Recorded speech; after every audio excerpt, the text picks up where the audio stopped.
Et vous, vous êtes content de retourner à la maison? Certainement. Certainement. Parce que j'aime beaucoup notre patrie. L'essentiel du matériel retiré du Cambodge est du matériel lourd, dont l'usage est devenu inutile.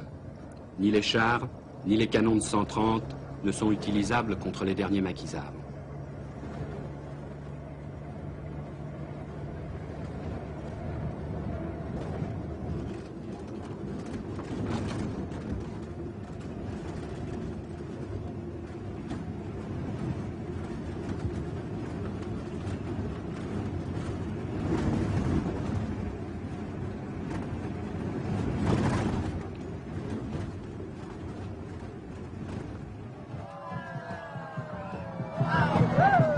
À la frontière entre le Cambodge et le Vietnam, un immense meeting est organisé pour accueillir les troupes.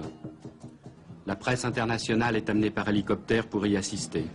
Plusieurs milliers de soldats, des dizaines de canons, des dizaines de camions défileront avant de rejoindre directement Saigon.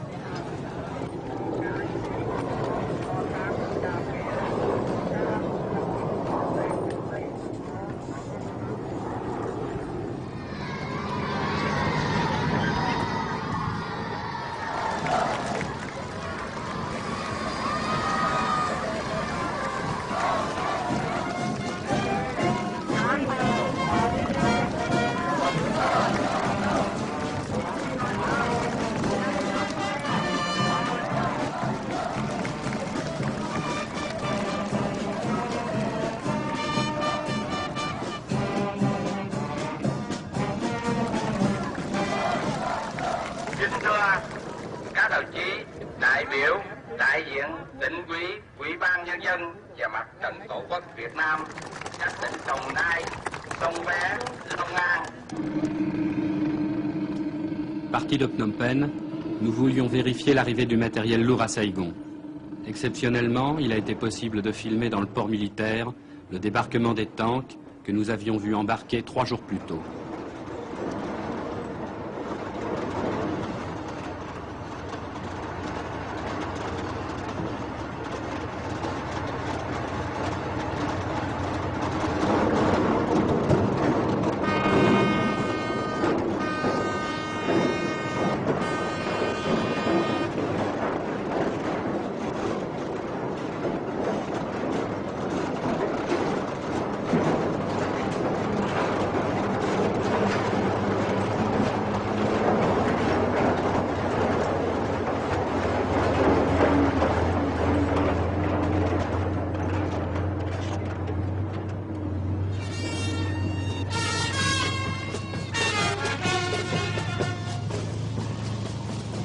Un premier retrait en mars 82, un autre en juillet 82 avait été tenu secret.